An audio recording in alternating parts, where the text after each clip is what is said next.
Let's talk objection handling. So today's session is going to be really how to handle any objection that prospects throw at you. The cool thing about cold calling is how predictable it is, right? It's a very predictable thing. You almost certainly know what the outcomes are going to be. Someone's either going to be responsive to what you're saying, they're going to give you some resistance and give you some objections. In which case, it's probably going to be some variation of not interested, not right now, I'm in a meeting, send me an email, or maybe it's a legitimate objection like we don't have the budget, we use a competitor, or whatever it might be. There's probably 6 or 7 objections that you might get, or they just don't want to talk to you at all and they hang up on you. It's very predictable. So part of controlling the controllables is knowing that we can prepare for a lot of the situations that we're going to be going into.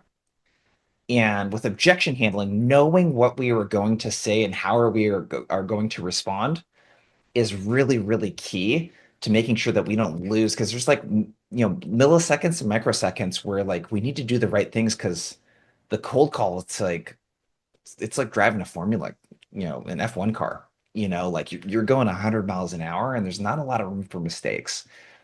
So before we dig in today, because I'm sure some of you are thinking and are about to ask, will this be recorded? Will we send it out afterwards? Yes to all of the above. I will record it. I'll share the slides, and we have a bunch of really cool stuff I'm going to share with you at the end as well. My first question, though, I'd just like to kind of break the ice a bit with y'all.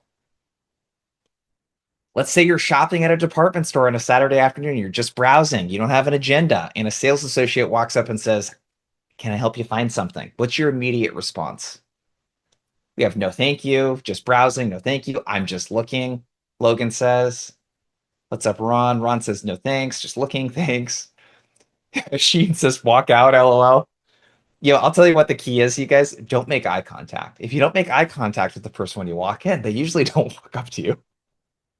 So, the reason I bring this up is it's really this reflexive response that we have.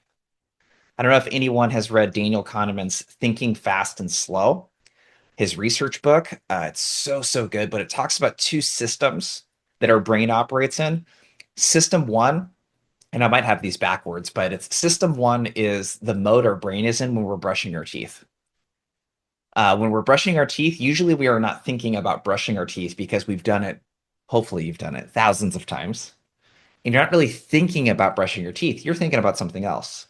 System two thinking is, I'm in the car driving to the office and another car swerves in front of me. And now, like, I'm activated.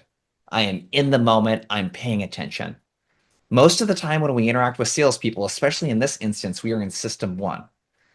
It's so automatic to say, I'm just looking, that you probably don't even think about it.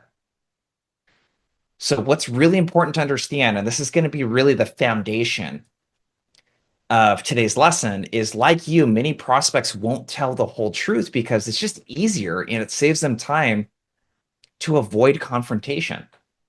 So, what you really want to say when you're saying just looking is like, stop bothering me, right? Or if it's someone that is supposed to help you buy something that is kind of expensive and you can tell they don't know what you're talking about, what they're talking about, rather, like that's what you would prefer to say to them, but that's kind of confrontational. It's easier to just say, I'm good.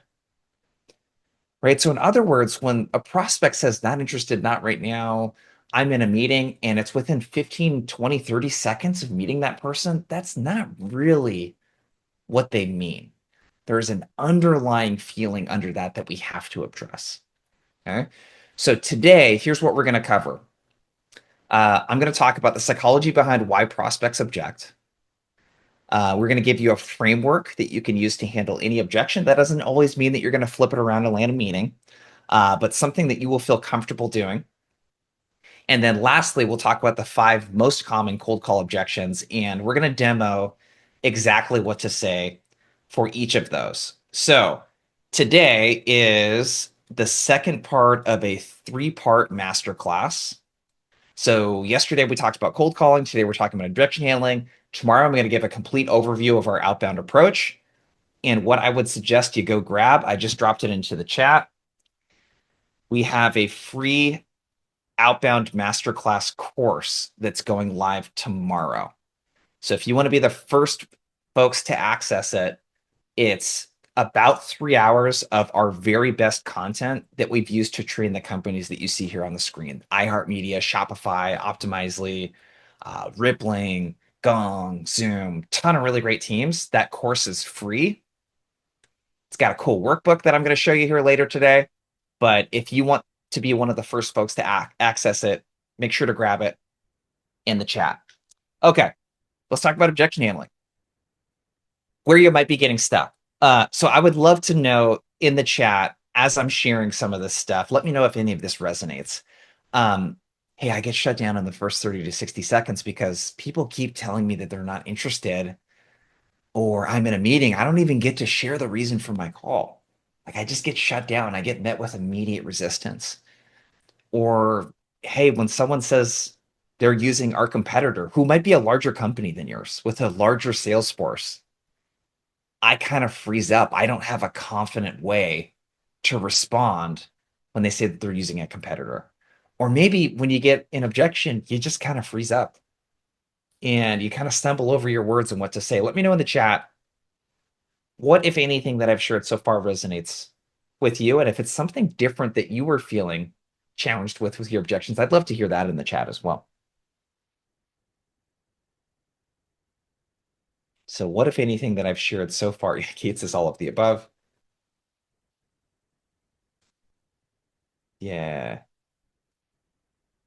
Yeah. Nina says some people say they're in a meeting, they're busy. Yeah. Cole says a direct or stern tone kind of throws me off. Yeah, for sure. I don't know about y'all. I call on people that tend to be quite a bit older than me. They tend to be 10, 15, 20 years sometimes my senior. I'm 37. So yeah, it can be kind of intimidating. It's almost like someone that's the age of my dad, rejecting me. So there's a power dynamic sometimes that can happen that can really affect your confidence. Dylan says I get told to F off. That's never fun. Yeah, we're taken care of. How'd you get my number? I'm not the only decision maker, Harry says. Yeah, we're going to talk through all of these. So I think really the big thing, and Matt, this will kind of address what you shared there around, hey, I don't really get a chance to even like pitch and share the reason for my call. If we're getting shut down, like what we really want is, a confident way to handle these objections, but better yet, like how do we prevent them? How do we prevent the objection? I really believe in sales, and I said this yesterday when we were talking about cold calling, that we really invite a lot of the objections that we get. So one thing I'm going to challenge you with, we can talk about this a little bit today, is that if you're getting a lot of not interested, not right now, I'm in a meeting, within the first 30 seconds of meeting someone, a part of the reason why you're getting that might be the fact that, one, from a tonality and confidence standpoint, I don't sound like one of their peers. I sound like a salesperson that is of lower status. And you never want to be in a place of lower status. We're all sales professionals here. We're leaders or enablement leaders. We are peers with our buyers. One thing that every single person here does that your buyer does not is you talk to dozens or hundreds of their peers. You are an expert in the thin slice of whatever your solution does that helps with. You are more of an expert in that than your buyer could ever be because you do it every single day and they do not. So we have to come in with that peer-to-peer dynamic. The other thing that might be inviting these objections as well is when we start pitching. I don't think anyone likes to be pitched something that is completely irrelevant to what they care about. And the only way you can figure out what someone cares about is to ask them or suggest or share common problems that you hear and see if that resonates at all or not. I'm not against pitching. Like you need to pitch in sales, but you need to know what they care about first and what kind of problems they have before you start talking about your solution. And there's a way to talk about it that we're going to show you today that will help. Um, Last but not least, we want to feel rehearsed, polished, and ready to handle any objection that gets thrown at you. Like feeling at ease when you get an objection because you expect it, you've practiced it, etc. Like that confidence, that belief, that's like 80% of it. Okay. So let's talk about the first section. In today's section is going to be like, we're going to get straight to the tactical stuff in about 5 minutes. I'm just going to go through all of the objections. And then I want you guys to workshop style. We can work on specific objections for you. Like we got a lot of space in the session today for questions. Um, so the other thing, and I see a few of you are starting to do it, there is a Q&A button in Zoom. If you have questions, because there's hundreds of people in the call right now, if you have questions, drop them into the Q&A section, and I'll try to get to as many of them as I can. So let's talk about pattern recognition. I alluded to the fact earlier in the call that the beautiful thing about cold calling, if there is such a thing, is that there are repeatable patterns that happen that you can prepare for in advance.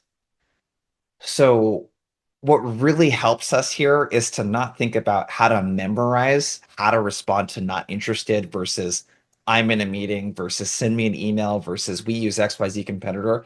It's to really think about objections in groups of buckets. If we look at the data, so this is from 300 million cold calls studied by 30 Minutes to President's Club and Gong Labs. What they found is 49.5% of the objections that you will get on a cold call are dismissive objections. They're dismissive. So that means the not interested, not right now, I'm in a meeting, send me an email. Those are half of the objections. I've also seen stats from other studies that that's as much as 75% of the objections, depending on what industry that you're calling into. So those are the ones that we need to be really, really good at preventing and handling if we get them. 42.6% are the situational objections. That's no budget. We don't have bandwidth. Like you don't have the thing that we need. There's a feature or product gap. And then 7.9% is, someone using a competitor, which could be lower or higher depending on what you sell. If you sell an HR solution, you're probably going to call people that mostly are using a solution already. Okay. So where pattern recognition comes in is I want us to think about two categories of objections, and then how we respond to those is going to be dictated by the category. So the first type of objection, I used the word brush off earlier. Sometimes you hear shallow objections. I like to call them instinctive objections because these are typically knee-jerk responses that people give when they're not even thinking. They just detect that as soon as they pick up, you were not the person that they thought that you were. They thought that you were their doctor, their kid's school, a customer, a colleague. I think we can all agree here that no one picks up cold calls on purpose, right? So they thought that you were someone else, and this is an instinctive knee-jerk response, and that's where you get the not interested, take me off your list, etc.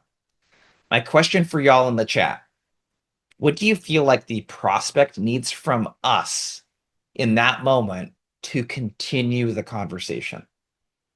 What does the prospect need to get from us when they give an instinctive objection in order to continue the conversation? Matt says a strong value statement. Yeah, validation and relevance. So value, value, value, relevance. Yeah, Lexi, if you can make them laugh, that doesn't hurt for sure. Yeah, pattern break, reason for the call, reason to listen, value. Yeah, something they care about, calmness, your why. Yeah, so Nina says emotionally feeling it's okay that they have that reaction. I think that's definitely part of it. I think Cole said something sort of similar. What they need is acknowledgement. I want to let that sit for a second. When a prospect gives you an instinctive objection, you've barely gotten a few words out of your mouth and they give you an objection, or this happens within the first 30 seconds, they are not objecting to you or your solution. They know nothing about it. They know nothing about it. What they're objecting to is being cold called. They're objecting to the fact that they were surprised that you were not the person that they were expecting.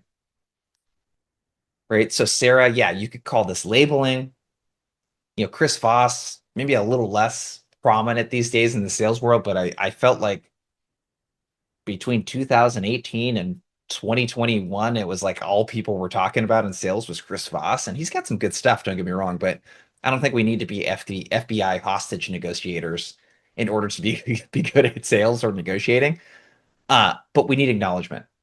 That's what the prospect needs. And it could be as simple as like, hey, totally understand. When someone says not interested, hey, I hear you. I know I probably caught you right in the middle of something. or I know you weren't expecting this call. So just some acknowledgement, and I'll go over here in a few minutes on exactly what that might look like for each of the objections. Yeah, Dylan says fair enough. Yep, some sort of acknowledgement. I heard you. Okay. The second type of objection is the calculated objection. The calculated objection, this is the one where we've gotten into a conversation and they are giving me a legitimate reason to not continue the conversation.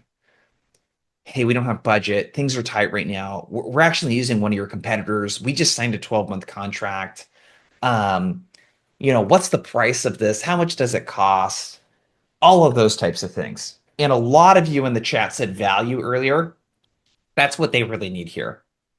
What they need to know is they need to know if I choose to spend 30 minutes with you, what am I going to get from the time I spend with you that makes that time worthwhile, even if I decide not to purchase your solution? So I would love for you to think about that and write your answer into the chat. If a buyer chooses not to meet with you, or sorry, if a buyer chooses to meet with you rather, but decides not to buy your solution after that meeting or participate in a buying process with you, what value do they get from that first interaction with you? And what I'm not looking for here is a demo of your solution, because that's not really valuable to them if they don't want to buy your thing. Yeah, Shivam, I hope I'm pronouncing your name correctly, says something they could learn that helps them in their work.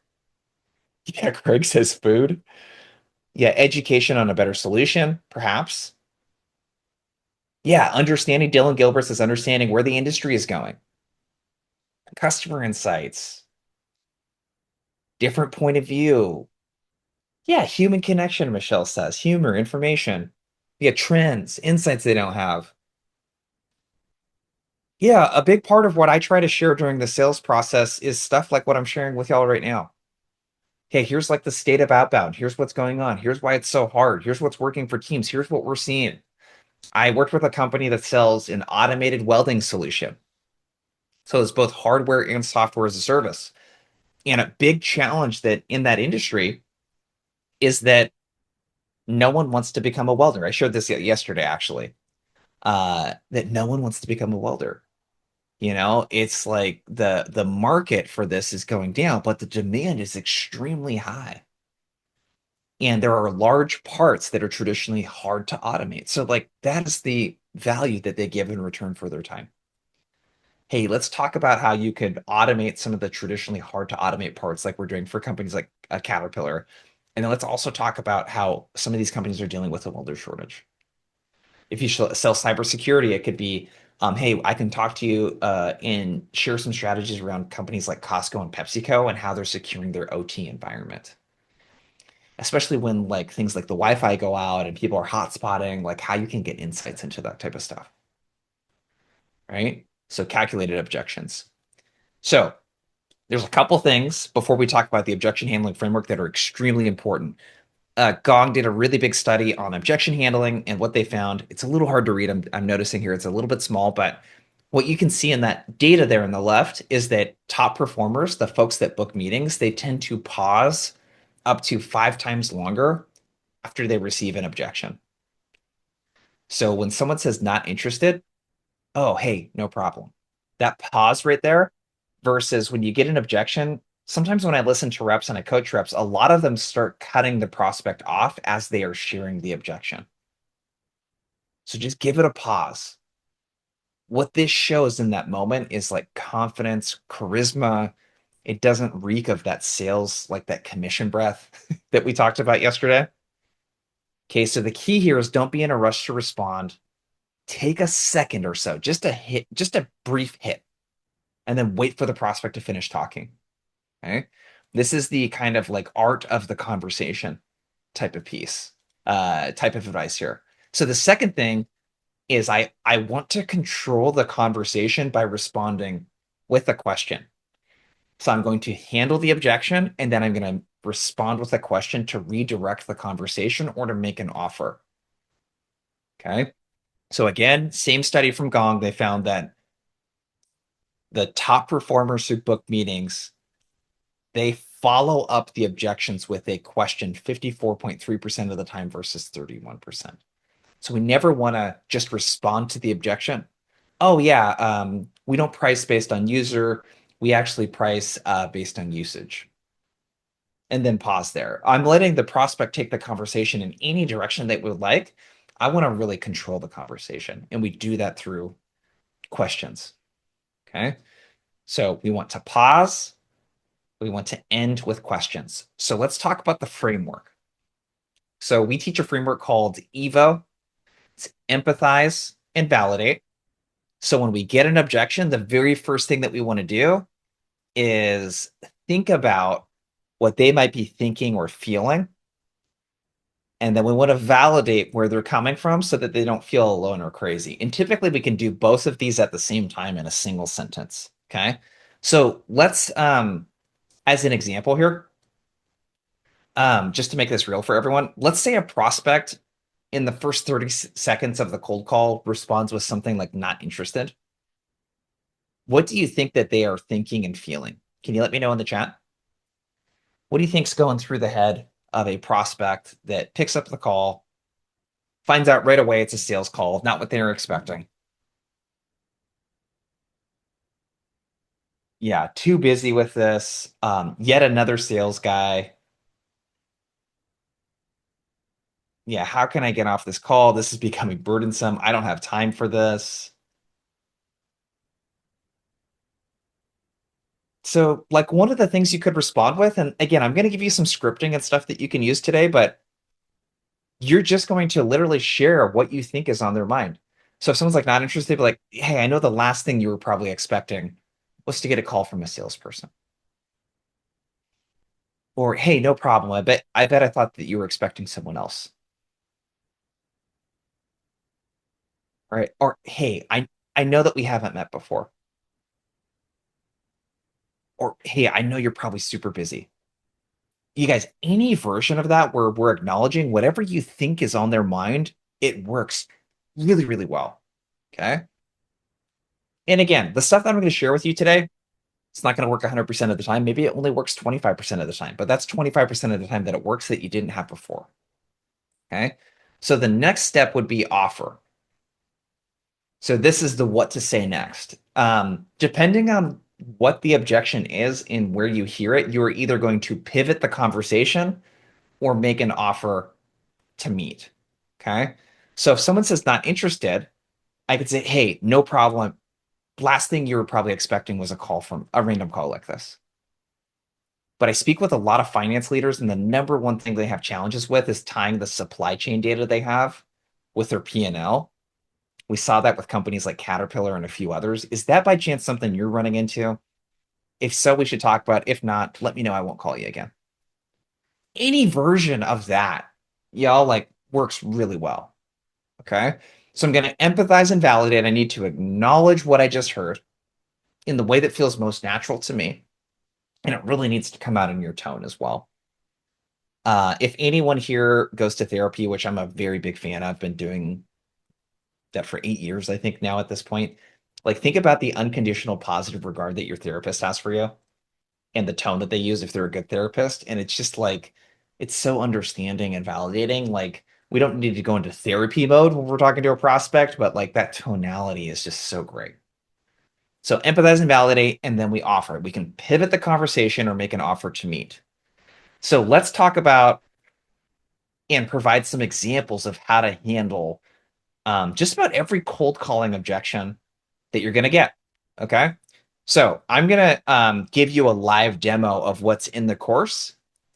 And then I'm going to show you how to handle the objections based on like the interactive tools and things that are available to you here. So let me stop sharing my screen. All right.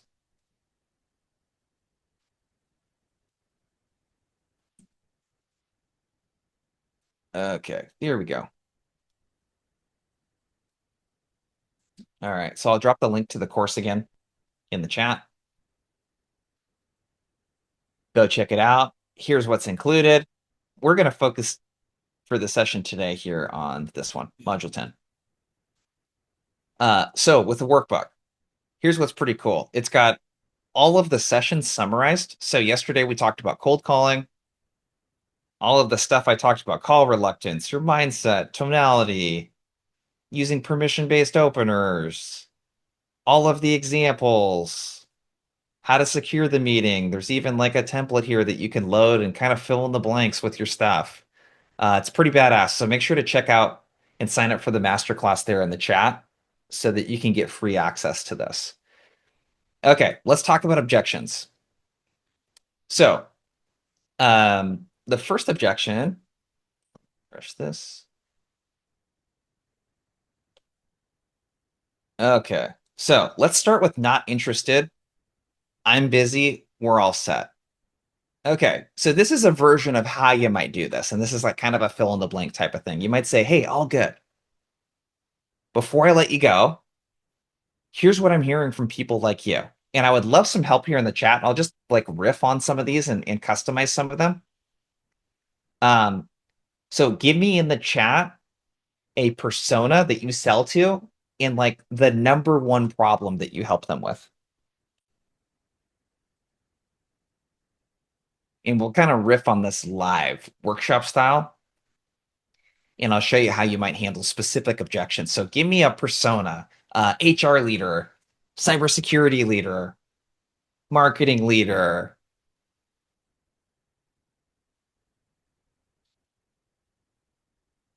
Yeah, so Nina's selling to CMOs.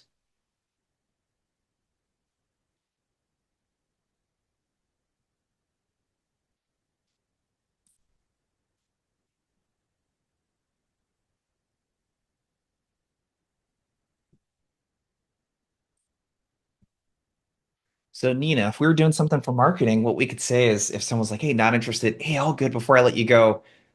I'm hearing from a ton of CMOs, and we could even like social proof drop like a name of a company there. So we could say, at companies like Zoom that are seeing rising cost per acquisition and just struggling to get engagement with their content. Is that something that you're running into? Or how does that compare to what you're seeing right now? Right. So Wolfgang says curriculum director achievement goals for the district report cards. I've worked a lot in ed tech, Wolfgang. So that's pretty cool. So curriculum director.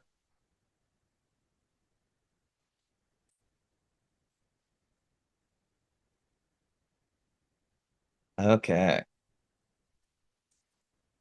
And let's just change this. So we could say something like, we're hearing from curriculum directors at the LA school district that they're having a challenging time with achievement goals to ace their district report cards. There you go. We do a little voice to text. I don't know if anyone uses Whisper. I think this is how you spell it. This is not a sponsored thing, but I really love this tool. You can just do voice to text and dictate. It's pretty cool. So as I was typing that out, what I was realizing is like I'm kind of like feel like my typing is so slow now that I have that tool. Yeah, so Wolfgang, hopefully that helps. Let's look and see if we could do a couple others here. Akela, hopefully I'm pronouncing your name correctly there. So we could say something like this.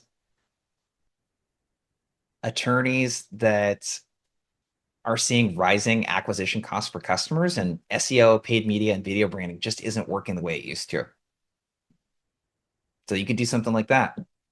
Hey, all good. Before I let you go, I'm actually hearing from other attorneys that they're seeing rising acquisition costs and traditional forms of SEO and paid media and video branding just isn't working the way it used to. Is that something that you're running into?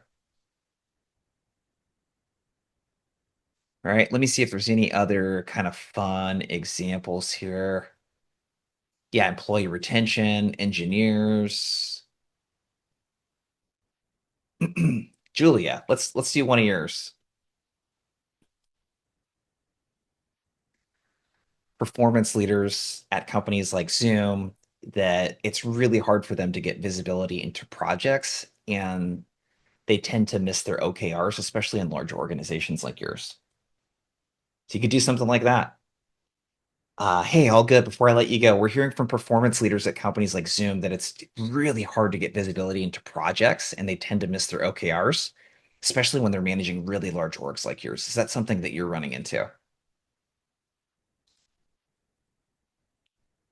Yeah, so Cole asked thoughts on that being a closed-ended question. Good question. So when I get the objection really early in the call, I tend to use a closed-ended question to get a yes or a no so that I can immediately pivot into something else. But there's nothing wrong with asking an open-ended question here. So you could do something like this. You could say, how does that compare to your situation at XYZ company?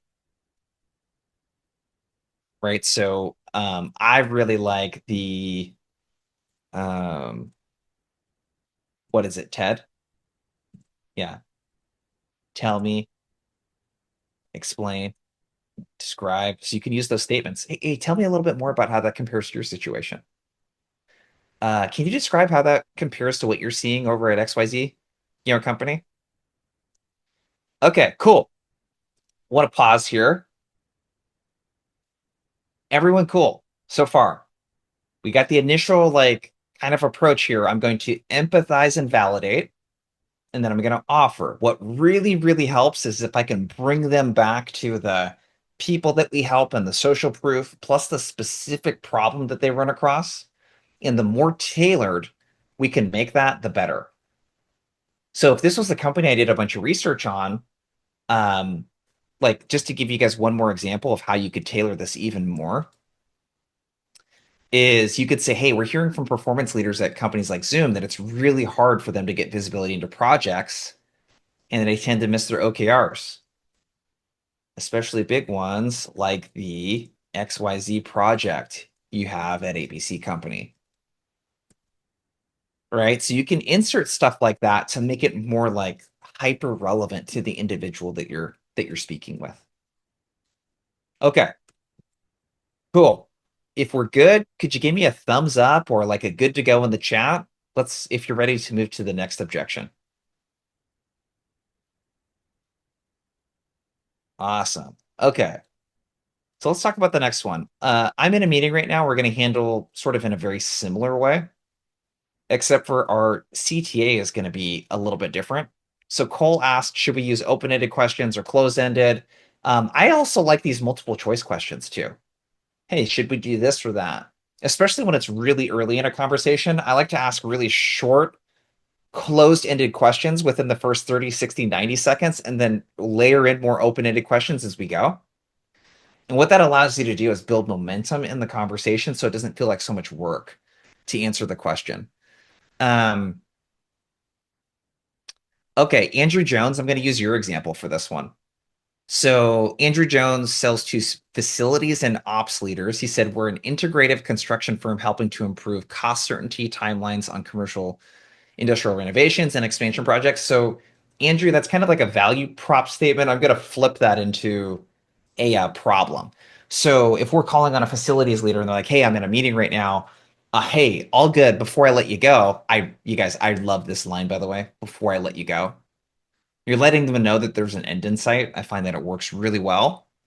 Um, we're working with a few construction firms here in Seattle, and one of the toughest things that they come across is cost certainty on projects, especially when there's a profit swing with materials. And that ends up pushing timelines, especially in some of the construction that they're doing in the commercial industrial renovations as well. All right. And let's just look at this real quick. Hey, we're working with a few construction firms here in Seattle. So you got your social proof. One of the toughest things that they come across is cost certainty on projects, especially when there's a profit swing with materials. Let's just end it right there. We can keep it nice and tight. Hey, do you have a minute right now to see if that's relevant, or should we plan to chat later today after your meeting?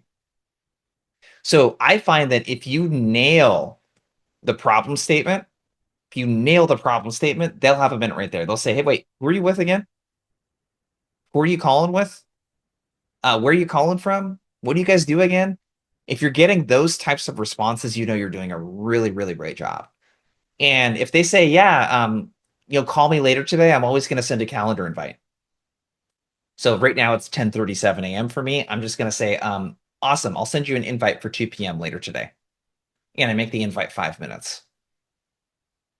A good rule of thumb in sales in general, but especially on a cold call, because people don't think of this as a sales call, you would hopefully,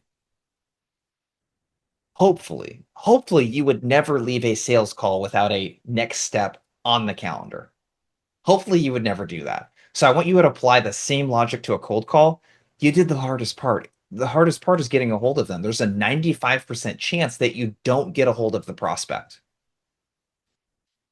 So you did the hardest part. Like, don't leave that call without a calendared next step. You need to get that next step on the calendar. Okay, let's keep going. Everyone good with this objection? Cool. Give me a thumbs up or a winky face or something in the chat.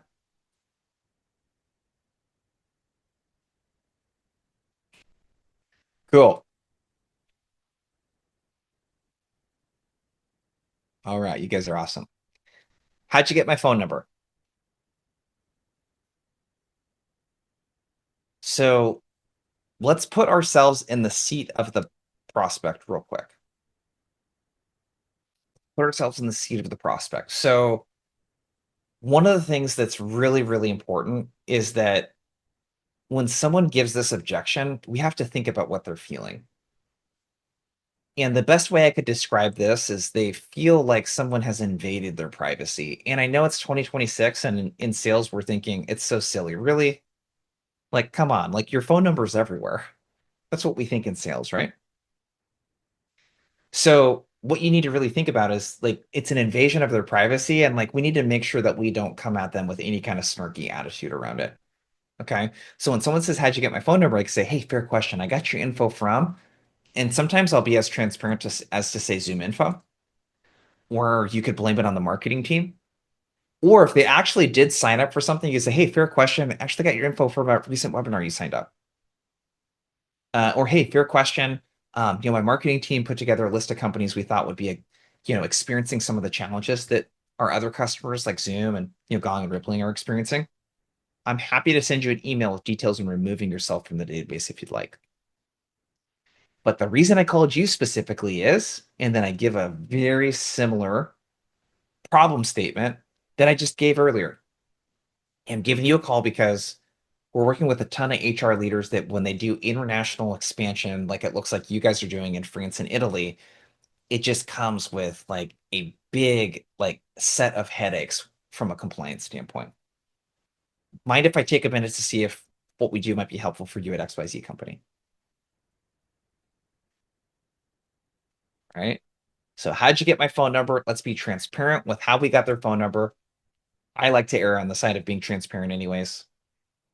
And then I'm not going to get bogged down here. I'm going to keep the conversation going with what we talked about earlier. Cool. Let's keep moving. Can you send me an email? So this is kind of the last, if we look at the instinctive objections, this is really the last variation of instinctive objection. Okay. So the first thing I want to do is get more info. Okay. So from an empathize and validate standpoint, let me just add this at the top.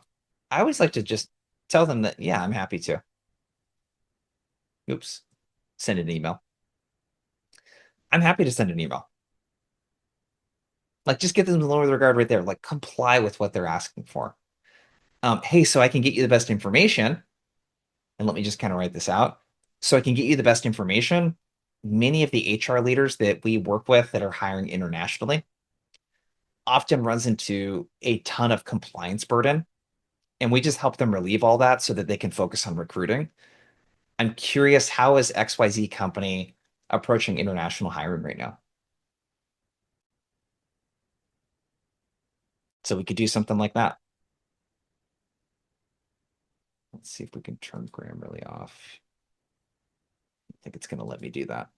So we're going to have these red lines here. But yeah, hey, so I can get you the best information. Many of the HR leaders that we work with who are hiring internationally often run into tons of compliance burden. We help them relieve all of that so that they can focus on recruiting. How are you handling this right now? Yeah, Kate says, speaking of Zoom, when I see that they have been looking at my website, do I tell them? Um, so Kate, I wouldn't like say, hey, Kate, I was giving you a call because I noticed that you've been on our website. If it's a bunch of people on their team, I could say, hey, Kate, I noticed a bunch of the folks on your sales team have been consuming our content on cold calling and objection handling. Or, hey, Kate, I noticed that a bunch of people on your cyber team have been attending some of the webinars and downloading some of the case studies from our site, specifically how we helped Walmart recently.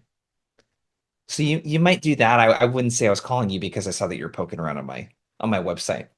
But there's nothing wrong about acknowledging the fact that you're seeing a lot of people engaging with their stuff. Okay, so I want to get more info. The idea here is if I can do some light discovery and get a better idea of things that they're working on or challenges that they're having, I'm going to use that as a reason to ask for the meeting. Okay, so that's the next part. I'm going to ask for the meeting again. Hey, great. That's exactly what we've helped teams like Gong achieve. Getting their account executives to self-source. That's exactly what we've helped teams like PepsiCo do. Really help them get more insight into the OT cybersecurity environment so they could dramatically reduce the amount of alerts. Most of what I could email would be pretty generic. You'd likely find it more valuable to look at this through a lens that's really specific for your business. Do you have your calendar handy? And I'm just going to assumptively go in for the meeting. And you'd be surprised if you did this first part well, like you'd be surprised how many people book a meeting with you. It's pretty cool. The next part to this would be, hey, if they still decide that they don't want to book a meeting and they're just like, hey, I'd rather send the email. The go-to that I always have in my back pocket is the 5-minute calendar invite. Hey, no problem. Let me send you that email here in a bit. In the meantime, how about we put 5 minutes on the calendar for tomorrow at the same time? If you like what you see in the email, we keep the meeting. If you don't like what you see, you can cancel it. Does that sound fair? Cool. All right. We good to go? We cool? Do we have any questions so far on the instinctive objections? So the brush offs, the shallow objections, etc. Do we have anything that y'all have questions with for that, or are we good to go? Harry Keene's giving me the clappy hands. Cool. Let's keep moving. So we got 4 more objections, then we'll probably have a little bit of time for Q&A. All right. Okay. We already have a solution. We use a competitor. So when we get this, the empathize and validate part. Hey, great to hear that reducing administrative work around compliance is a focus for you. Do you mind sharing more about the solution that you're using? So if they don't share the solution or name the specific competitor, I just want to kind of ask, right? Hey, great to hear that getting visibility into your team's projects is a priority for you. Do you mind sharing more about the solution that you're using? Awesome. I really like the pros and cons approach. So let me do this. Let me do that. How are you thinking about this? Okay. So the pros and cons approach. What I would love for you guys in the chat so that I can customize this event, um, give me a competitor's pros and cons. So if someone is using a competing solution to yours, what are the pros of that solution? What would your prospective customers like about that solution? And then give me a con, what they wouldn't like about the solution. Okay? Give both to me in the same message if you could. One pro, one con, and then I can see and I can see that it's from the same person so I can put them together here in the response. So drop in the chat, think about a competitor and what's a pro that they would like, and then a con. So Larry says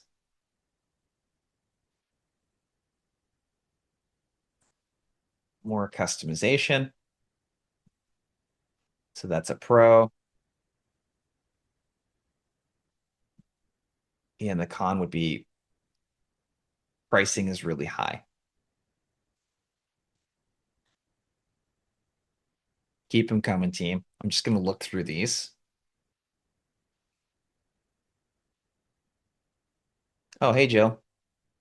Good to see you here.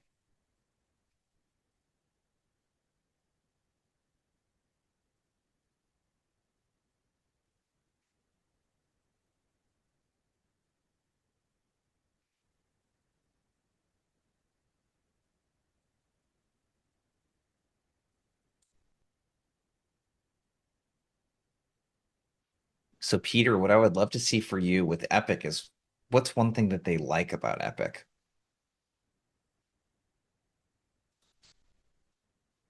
What do they like about Epic?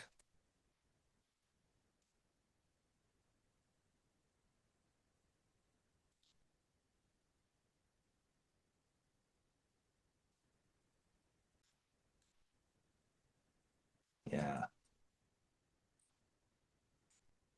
excellent source of truth tool. All right, and let's do cons. So, Peter, I want to do yours here. Access a database only showing you the past. Doesn't allow you to look into the future or enable you to be more proactive, can only look at the past.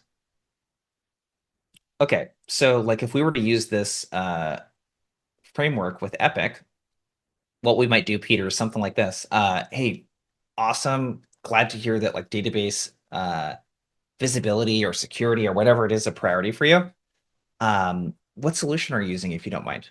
Oh, we're using Epic. Great solution. We've heard great things about Epic. I talk with a lot of database leaders, and one of the things they really like is it's an excellent source of truth tool. The reason why you want to do pros first is like you don't want to immediately start talking shit about the solution that they're using, right? Like you want to acknowledge that they probably use it for a reason, and you might be talking to the person that chose that solution. So I'm going to say, hey, one thing that our clients really like is that it could be an excellent source of truth tool, but sometimes what we hear from customers like A and B is that it doesn't really allow them to look into the future or enable them to be more proactive. They can really only look into the past, right? So, Peter, what I would suggest here, do you see how I took your value prop of here's what we do and what we do better, and I flipped it into a problem? Like I just took the opposite of what your value prop is and then framed it as a problem. Like here are the things that you cannot do with this versus here's why my solution's so great. And I do it through a customer story. So this is the best way I've found to handle this objection. Cole asked, like, hey, what if you don't know a lot about the solution? So depending on what you sell, there might be dozens or hundreds of competitors. If you could group them into like, hey, here's the competitors that are like large enterprise solutions, and here are competitors that are kind of like these ad hoc solutions that have to be piecemealed together. There are probably common traits in the pros and cons amongst those, so that you don't have to remember a dozen different battle cards. So this is the competitor objection. I'm going to keep moving because we only got 9 minutes left. How much does this cost? Yeah, Dylan in the chat says it would be wise to know a few current customers that switched from competitor to you. Absolutely. Yep, so that you can work that in. So how much does this cost? Hey, fair question. Pricing really depends on your needs and what you're looking to accomplish. Like to me, this is a buying signal. This is a good thing when people ask you how much it costs. How about this? We're helping other data leaders at companies like X, Y, and Z really get more insight into the future of where their database is heading so that they can predict trends versus being stuck in looking at retroactive reporting. Let's find a time that works for you to talk through your needs so I can get you accurate and customized pricing. Do you have your calendar handy?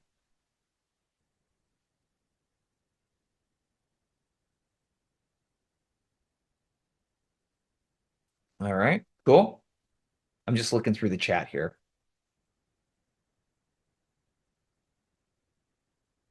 Yeah, so the tool here you guys can get access to tomorrow with the course. I'm just kind of showing you a glimpse and demo into this so that you could get a better idea of how it works. Bad timing, not a priority right now. Hey, totally understand. That's exactly why I reached out. Again, there are not a lot of lines that um, there are not a lot of lines. Matt, I'm actually not selling any courses or masterminds. So we only work with companies. So the reason why we're putting this course out for free is that a really great marketing motion for a company like ours that doesn't sell to reps is to get all of the reps and managers using our stuff. And Matt's just like, hey, I'm just giving you shit, man. Calm down. Um, but the reason why we're doing this is like just getting all of the reps at companies that we want to work with using our content and talking about it. Like it creates really good groundswell. That's why we're doing this for free. Um, okay, so the bad timing, not a priority right now. That's exactly why I reached out. I love this line. Hey, many of the HR leaders that we talk to that run into challenges with international hiring really talk about how much time it eats up from their team. And then they would really like to get that time back. How about this? Let's grab some time so I can show you how similar companies are solving for that specific challenge. So I'm going to use the objection as the reason for the meeting. Okay. Last but not least, we don't have the budget. Budget's tight. Hey, that's exactly why I called. Ton of HR leaders that we're talking to are just running on tight budgets. You know, they have to get more done with less these days, and they're looking for every opportunity to get time back, especially like compliance related tasks and costs. How about this? Let's grab some time so I can show you exactly how companies like Zoom and Gong are handling that right now. Cool. All right. So we got about 5 minutes left. I want to do two things. I'll leave this up on the screen and then we'll do some Q&A. So the free Outbound Masterclass, it goes live tomorrow. And we also have one more live session tomorrow at the same time. Go grab it at masterclass.outboundsquad.com. And I'll drop that into the chat so that y'all have it. Outboundsquad.com. If you want to email me, my email is jason@outboundsquad.com. We're going to send all of the recordings out next week on Monday when we've done the 3 sessions. So we did a session yesterday on cold calling. Today was on objection handling, obviously. Tomorrow we have a session for um, an outbound masterclass where we're going to go through like the entire framework for outbound. So check it out, masterclass.outboundsquad.com. So let me answer a couple of questions here. Yeah, Cole says the offer sounds like it's a combination of both value through a reverse pitch and then an open-ended question. Um, Dude, this is a really great question, Cole. Let me actually just show you. There's a section in the course on offers, and it's pretty badass if I do say so myself. So in offers, a couple different things. The offer really is what you do to make the buyer feel irresponsible for saying no to taking a meeting with you. It's the what am I going to get in this meeting besides learning about your solution? So one of the offers that I think is really great is what I call selling the blind date. You're going to sell the expertise of the person that they will be meeting with. If you're an SDR selling the AE, okay, I'd love to connect you with so and so. Here's all the experience they have. Here's what you're going to learn from that. If you're an AE and you're selling your own experience, hey, I was a former teacher. I can share what we saw and what, some of the value that the teachers that we help are getting. It could be, hey, I recently worked with logos like X, Y, and Z, and I'd love to share some of the things that we're seeing in the marketing team right now. You can sell the solutions expert, right? You can go power to power, right? If you're going to set them up with a meeting with your VP of marketing, for example, you can pitch the expertise of the VP of marketing. You can do insights. So one of the things one of our best customers did was their marketing team actually conducted a study with a third party on 300 e-commerce companies. They mystery shopped them. And they found things like chat response times and all of this kind of stuff. So imagine you could open a cold call and say, hey, it's Jason. I'm calling because your chat response time is about 3 times longer than your competitors at North Face and Columbia. You got a minute for me to share the reason why I'm calling? And there's like one-to-one custom offers too. There's assessments, there's benchmark reports, there's all kinds of stuff that you can do for folks. This is the equivalent of when you go to a website and you give your email address, usually you get something in return for that. In this case, it's a webinar. I'm giving away the Outbound Masterclass. Like there's something that you're getting in return for your email address, right? Well, I need to promise the buyer something that they're going to get in return for spending time with me. Um, so Cole, great question. Let me just look through some of the other questions and let's see if we can pick. Okay, Denise says, how should we tailor cold calling approaches for verticals like TV production, where relationships are project based and many contacts already have established vendor teams? Also, how do you recommend we handle outreach when there's existing overlap? So there's an existing vendor team. Like, I run into this a lot, right? Almost every company that we want to work with has engaged with a sales trainer, sales consultancy. They have software tools that do similar stuff. Not a service, of course, but it's very similar. So displacement's really big. I like to do this through insight. Like, what do you know about their situation or their industry that the current competitor of yours does not? That's where you lead with some of the offers that we just talked about. What can you share with them about their business? What ideas can you bring? Like, that's how you displace a competitor. Okay, so that works really well. Um, yeah, Steve Burnside says, should you focus on outcome, more on outcome than problem? I think you should do both. People say you shouldn't talk about your solution. Like, yeah, I do think you should talk about your solution. Just don't talk about what it does the first time you meet someone.